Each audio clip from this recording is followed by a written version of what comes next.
I first configure the address of the device base. It is slightly slower. Do not worry. We come in now. You can give it a name. For example, this is called R2. First configure the address. We configure a left interface. Enter the 00 interface of R2. 192.168.1.2. 24-bit mask. OK. We now open the interface. This is the 00 interface. After that, you need to enter the lookback interface. The way we get in is interface lookback. Usually enter from 0. Configure an IP address. 1.1.1.1. The mask is 4255. Because I want it to be an exact address. And the loopback interface does not need to manually, no shutdown. It is enabled by default. After that, we need to advance to the 00 interface. I need to turn off the function of the device first. That is, first off ARP proxy. Because normally, other equipment from some manufacturers, this function is not enabled by default in the interface. So we close. The same goes for the device on the left. Go to the interface and configure an IP. 192.168.1.1. OK. We open the interface for it. Now let me tell you what I have configured. Don't worry about the command I wrote just now. First, this interface is configured with an address. This interface is configured with IP. Open a loopback interface on this device. And configure an IP. This is the basic configuration now. Now there is a command.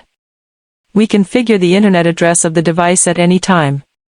You must first test whether the direct connection works.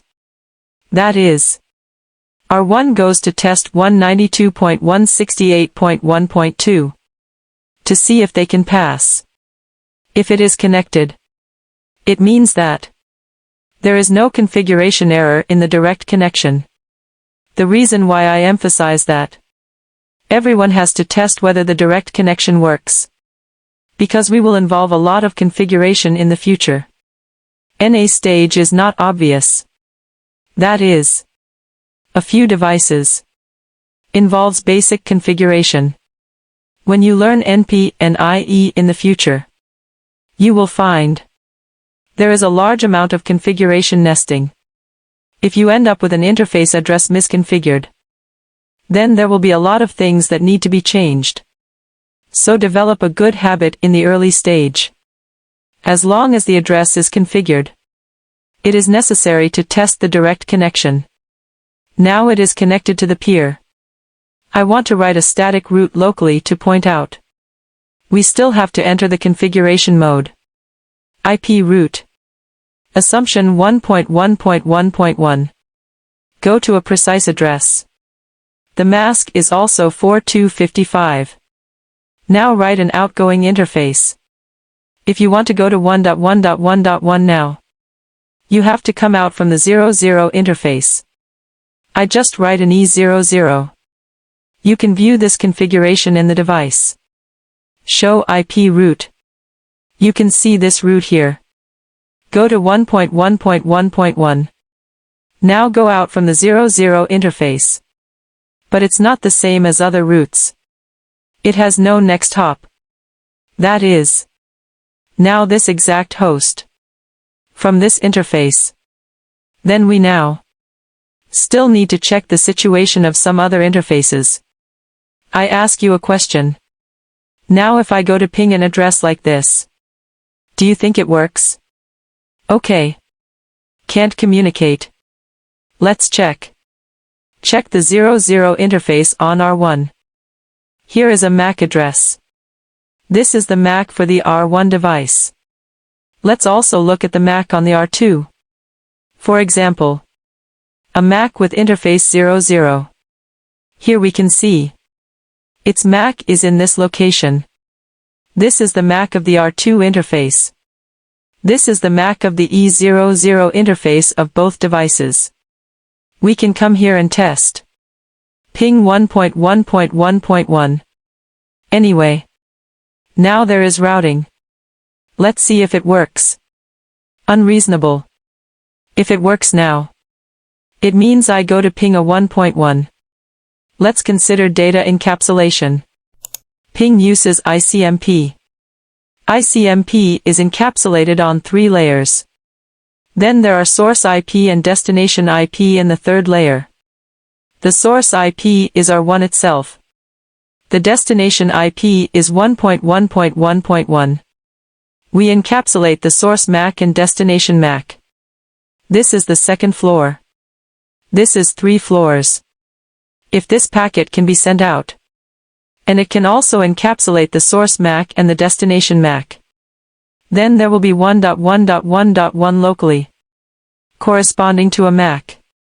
That is, local at least, in addition to the current interface MAC. In addition to the parameters corresponding to the interface IP and MAC, there should be some other parameters. That is, next hop current traffic. It stands to reason that it was sent from here. Now it will have a problem. If you configure the next hop to tell R2 its datanet 192.168.1.2 send, then R2 tells R1 whose MAC to encapsulate. R1 encapsulates the MAC of the next hop. So if R1 wants to find its MAC, just send an ARP request. After it receives it, it will reply to R1. But now, the routing table doesn't tell R1 where to go. So whose MAC should R1 go to? Please pay attention. If there is no next hop, the router will choose to ask the MAC of 1.1.1.1. Because it's not telling it to go to 1.1 now. Next hop to go 1.2.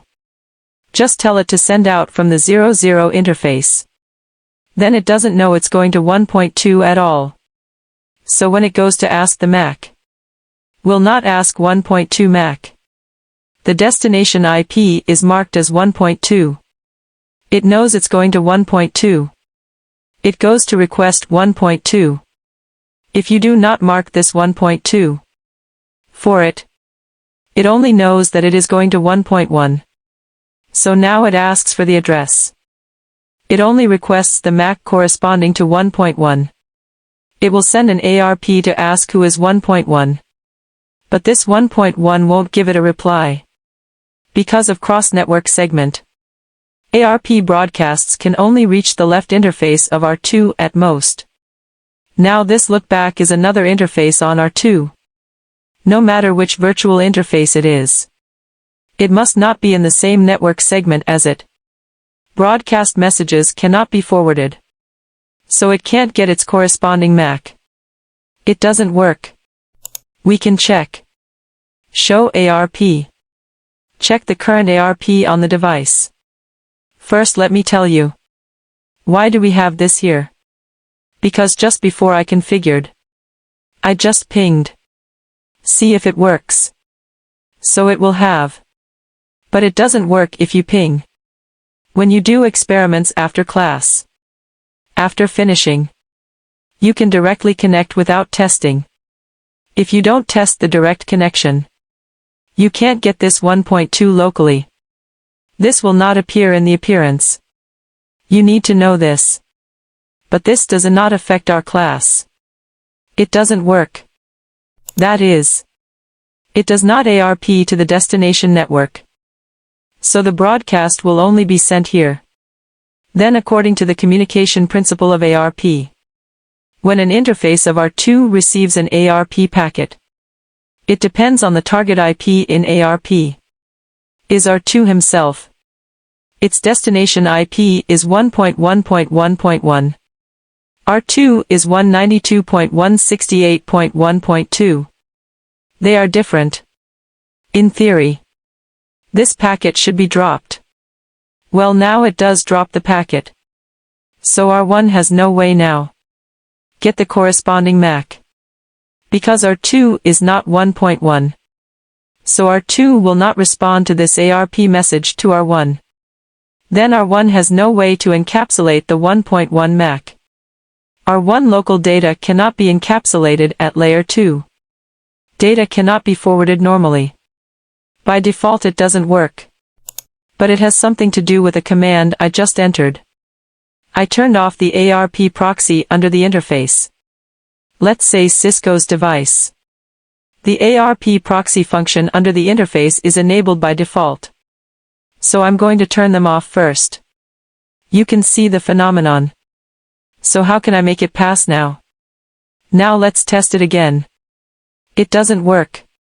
We can on the device R2 enable the proxy function of ARP for it. Let's take a look together.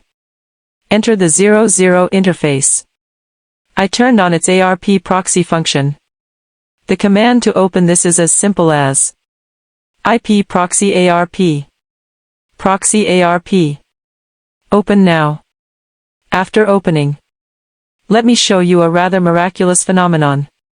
I will ping 1.1 again. We can observe. It works now. And now, you can check the current ARP table. Now there is ARP to 1.1. But this is the MAC of 192.168.1.1. AABBCC002000. They just pinged each other. So it got its MAC. Let's see now. 1.1 MACs are the same as 1.2. For now R1. When going to 1.1, it thinks that the MAC of 1.1 is the MAC of this interface now. That is, I have enabled the proxy function of ARP under the interface. When R2 receives an ARP message, if target IP is not yourself, but it turns on the ARP proxy, then this data packet R2 will not be lost directly. It depends on whether the local can go to the destination network segment. If possible, R2 uses the interface that received the packet now. Give R1 a reply. Then I will give you a reply now. Because this is one of its local routes. So it is reachable. It will reply to R1. R1 goes to 1.1. The next hop encapsulates R2's MAC. R2 to help R1 forward. Is there a 1.1 route on R2? Let's take a look. Show IP route. Okay. Has this route. This is a local route on R2. So R2 is reachable. R2 can help R1 forward. What the R2 gets is actually its MAC. You will find what we talked about today. Not quite the same as the previous two PCs. It used to be a router between two PCs. Today is two routers. For this thing. It is not fixed. That is. This is only true on Cisco devices. Cisco device interface. The ARP proxy function is enabled by default. So the same experiment. R1 and R2 configure the interface interconnection address. R2 opens a loopback port here. If R2 directly pings, the ping fails. That is, if I write static route here, refers to the current outgoing interface. Equipment from other manufacturers will not work. But Cisco devices can pass through by default. Check it out now on R1. Look at the routing table. I will now change it to a correct. We usually don't write. So I cancel the one just now. It's here. You can cancel before an O. For example, 1.1.1.1. I'll give it the cancellation just now. Then specify the next hop. 00. We cancel it. After cancellation. Now it doesn't exist in my routing table. Now I'm going to write a new one. Copy the previous. Except this. We directly write the next hop. Inside Cisco. Our command to configure the next hop is destination segment. Mask of the destination network segment. Add the IP of the next hop. Just write 192.168.1.2. Write it down and check it later. I now ask you a question. You see I'm in this routing table. Write a route to 1.1. The next hop is 192.168.1.2. But there seems to be no exit interface at the back. For some other routes, there is an outgoing interface behind them. And there is no outgoing interface behind this. If there is no interface, how to forward this route? This involves a function. Route iteration. When the router queries the routing table, it will have a static route addition table principle. The address of the current next hop must be guaranteed. Can be successfully reached through an outgoing interface. The reason why a static route can be added to the table. First of all, make sure the next address of the static route you wrote can be reached through the local outbound interface. Let's keep looking here. I just wrote a static route. Go to 1.1.1.1 next hop. Then you have to guarantee such an address. It must be reachable in the routing table of this device. Then write this static route will appear in the routing table. Let me explain to you how to measure whether the next hop is answerable. Just to see if there is a local route to the destination network segment. If there is a local route to the next hop address, then it means that the next hop is reachable. Now make sure that this route is reachable. To add to the routing table. How to ensure that this routing can reach you? There must be a local route that can reach the network segment of this address. Just because there is a local direct connection is 1.0. Or one can find this 1.2 through this direct connection. Then you write the route to which network segment. The next one is 1.2. To take effect. Otherwise it won't work. For us now. You tell me to go to this device in the future. You want to come here.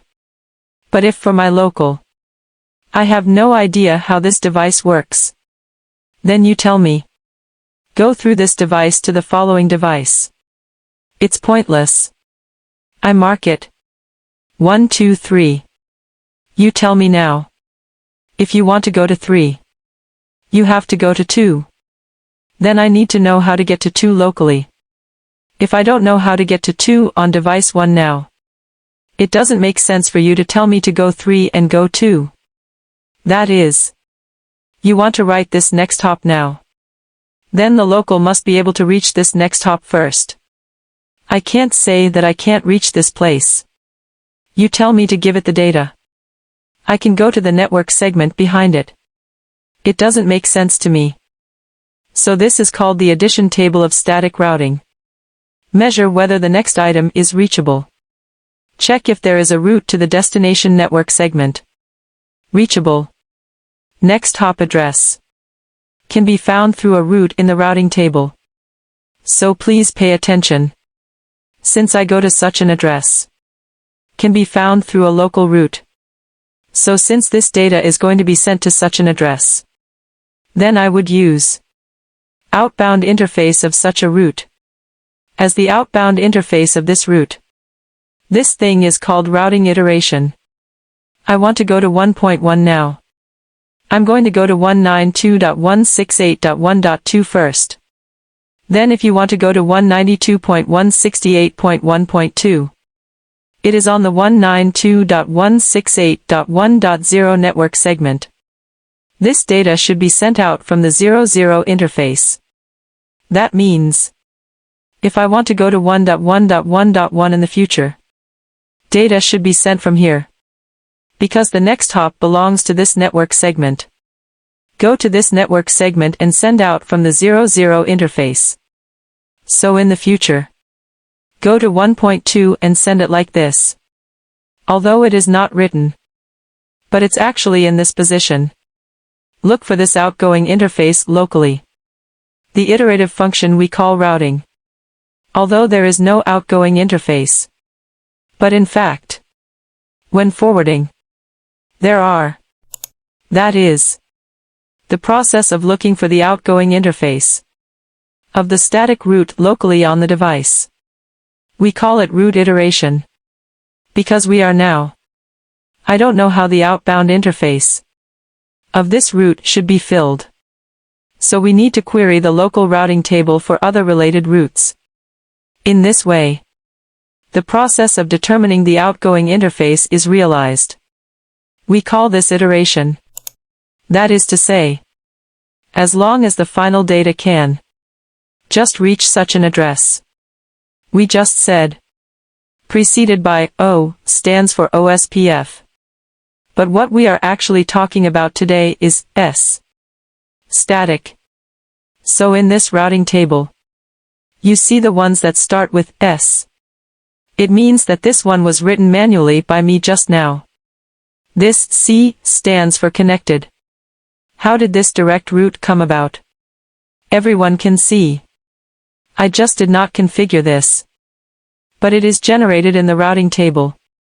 I only configured a 1.1. So what's going on with this?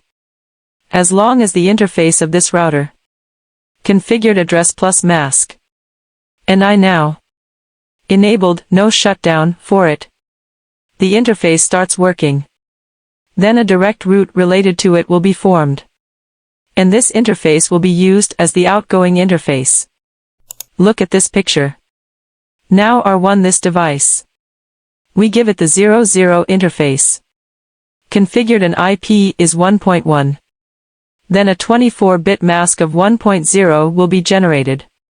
Because it is a 24-bit mask. A route associated with it. And the outgoing interface is the local interface. This is called direct routing. Well, I have already told you about the conditions for its generation. First, the physical state of the interface is up. And after allocating the IP address, you have to manually no shutdown on the list. That is, the direct route is formed based on the information of the network segment connected under the current interface. Let's talk about the last one. There is an L here. L is called local routing. That is, what interface is configured on this router. Then the IP of this interface. A 32-bit host route will be generated. You can see it here. This is called host routing, also known as local routing. Its presentation in the table is L. Actually, it is also a direct way. You will find that what is written behind it is the same. This is my device direct connection. It's just that the network segment is called direct connection. L is called local. But in Cisco, it will have a distinction. This is all related to the IP allocation of this interface. Only represent this one host. The most accurate 32-bit mask. This is the host route. Finally, let's do an experiment. This is a basic configuration. This is 3 devices. Open them. Use static. Then let them communicate with each other. Let's do some basic configuration first. Remember how the PC is configured? We configure it with an IP address. 192.168.1.100. This is PC1. Then we will configure its mask later. That is 3255 and 10. 24-bit mask. Then configure a gateway. I have marked the gateway here. 192.168.1.254. PC2 is the same. 192.168.2.100. Then configure the mask. Then configure the gateway. 192.168.2.254. And PC3. 192.168.3.100. Then the mask. Gateway 192.168.3.254. The device is now configured. After, we need to configure the 3 routers separately. Open them all. Then, let's configure R3. First, change the device name. Everyone should develop good habits. This is R1.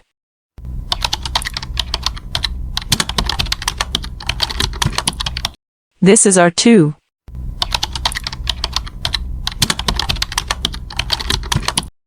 This is R3. 3 devices. We configure the interconnection address for the interface. R3 is the address of the 2 interfaces. First, enter the interface. The interface does not need to return to the original view. Then you can directly from one interface to another. Everyone should know this. Secondly, let me tell you about the configuration format of the address. I made a simple mark here. There will be a basic configuration in the future.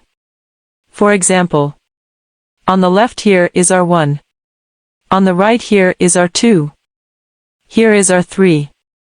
Then we will connect the directly connected network segment between device 1 and device 2, written as 12.1.1.x.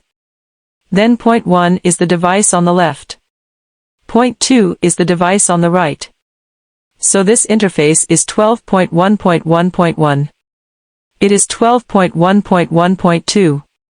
For us, this is R2. This is R3. So what we write here is 23.1.1.2, 23.1.1.3. This serves as the interconnection address between them. Certainly, some students are more accustomed to writing 12.0.0.x. It's all okay. Choose a way you like. When we configure a lot of direct connections in the future, you can tell which equipment this is by looking at it. Okay. This is a brief introduction for you. Just pay attention later. We make a configuration. Here on R1, we first enter the 0 bar 0 interface. Configure an address. 12.1.1.1. 24-bit mask. Then enter the 0.1 interface. Configure a gateway. 192.168.1.254.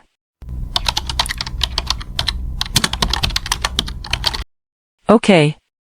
R2 is the same. 0.0 interface is 12.1.1.2. And the mask. Then configure the gateway.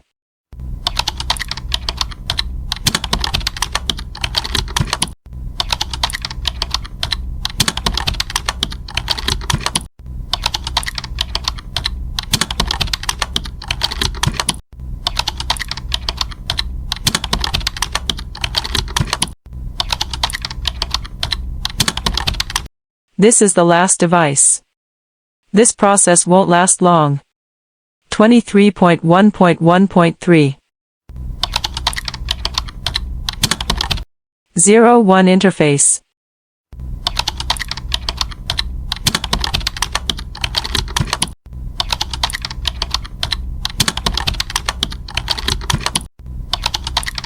We have now allocated addresses.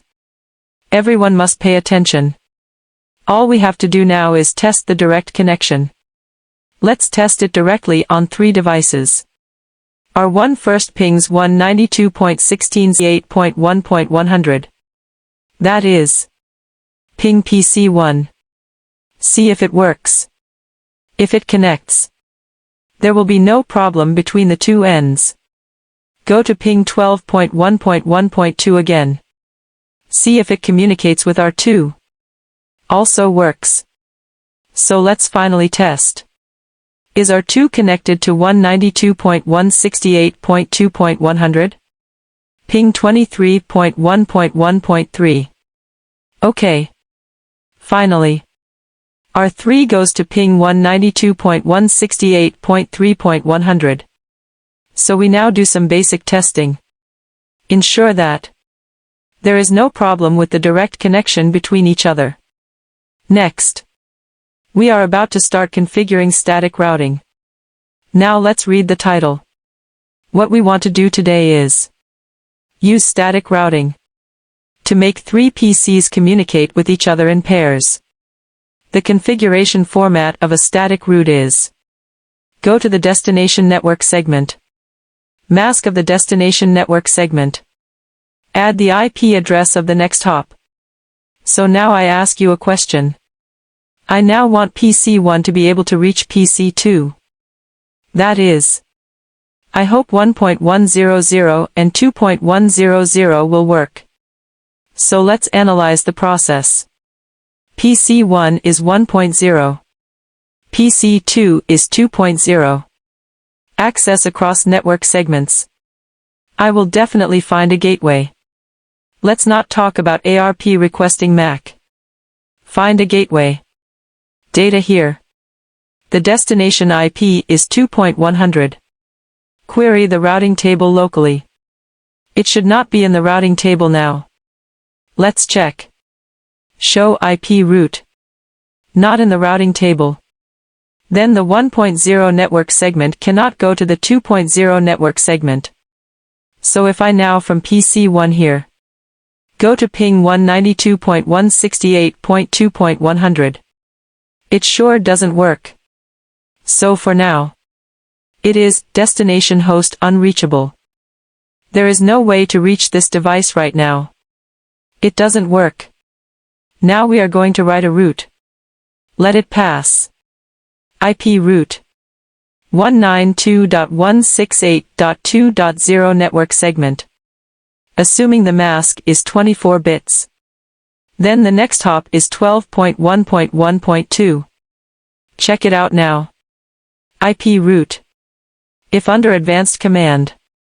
If you want to check, you have to add a do in front. Otherwise return hashtag. That is the privileged mode.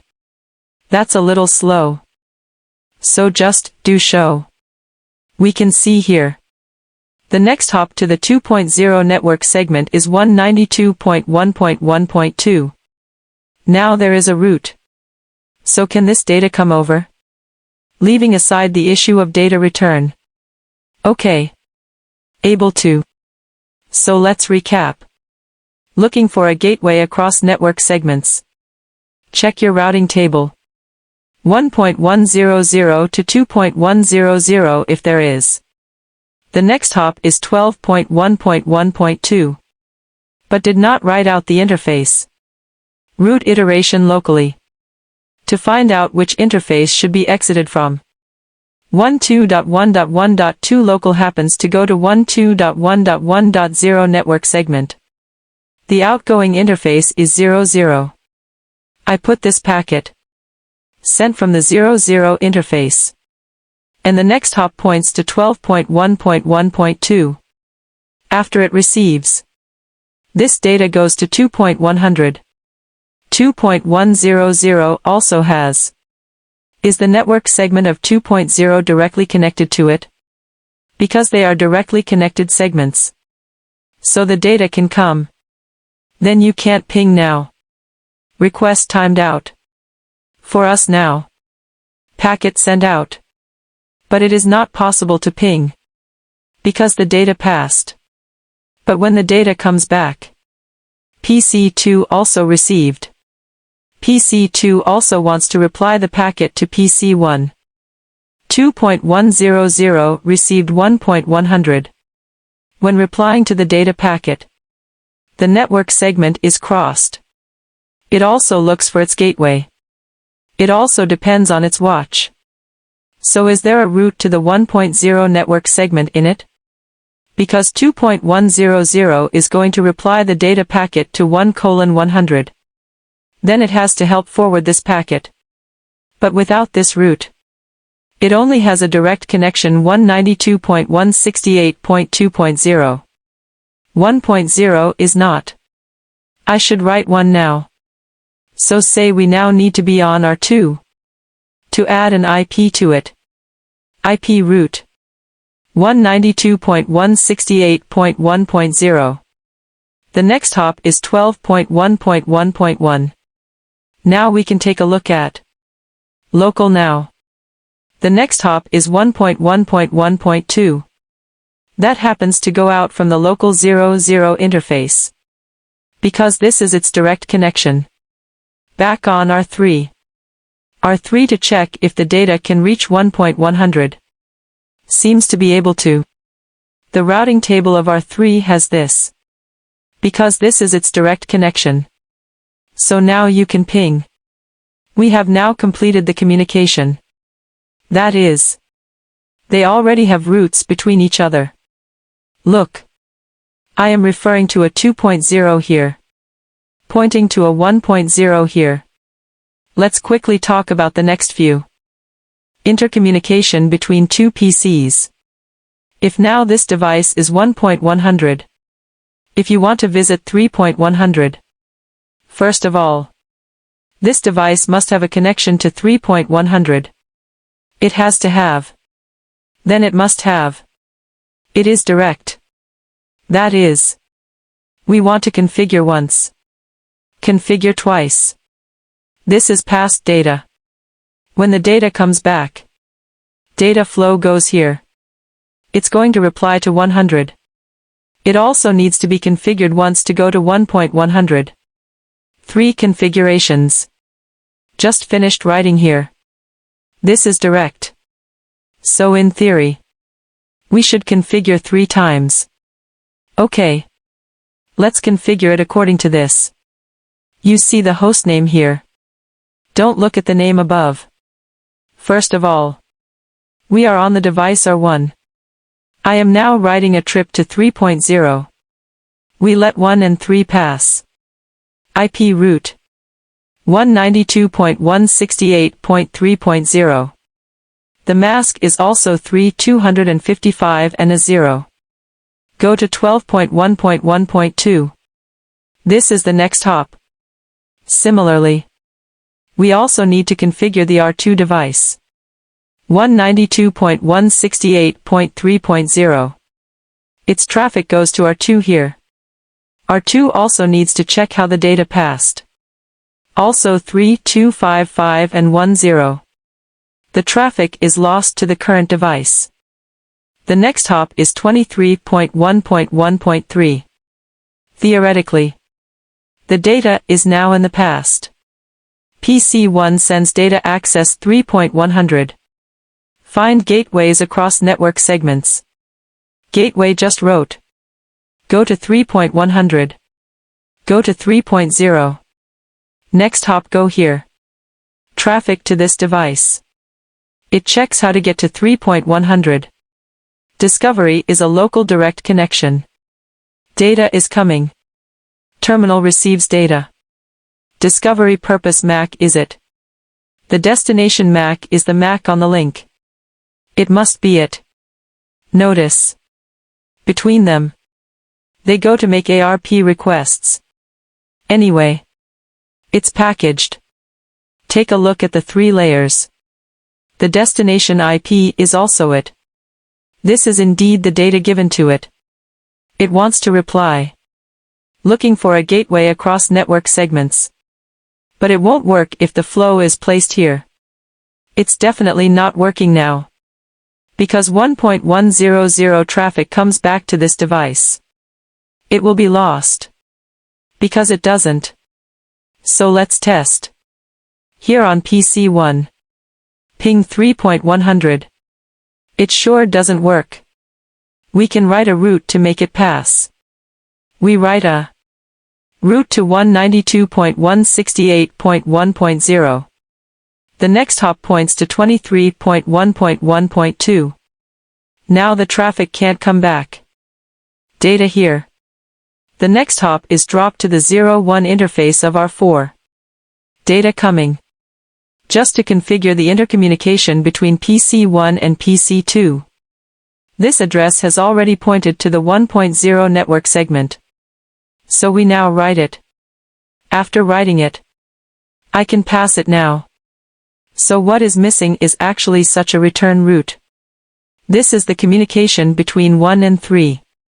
At last, let's take a quick look at the communication between R2 and R3. Now I want to communicate between the two. So on which device do I need to write several routes? Data here. This device has just been configured. Going to the 3.0 network segment. Because just now, in order to let one and it communicate, data is ultimately forwarded through it. It has to know. So it has been configured with. This traffic is sent here.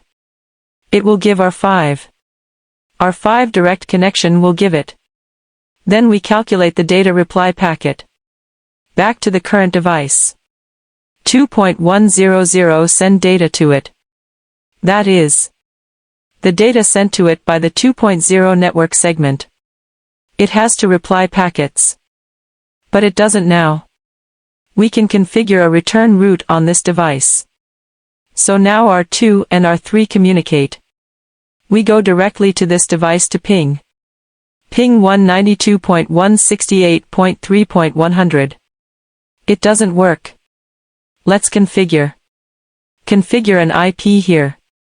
For example, IP route 192.168.2.0.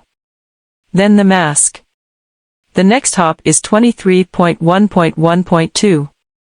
After we have configured, let's go back to this device. Ping 3.100. They go through. For static routing, you may find it complicated. But it's actually not that hard. Just configure a lot of things. Let's sum it up. In order to allow devices to communicate with each other, you will find R3 acts as a gateway for PC1. If PC1 wants to communicate with PC2, PC3, it must have 2.0 and 3.0 network segments. That for this device, it must have 1.0 and 3.0 network segments. For this device, it must have 1.0 and 2.0 network segments.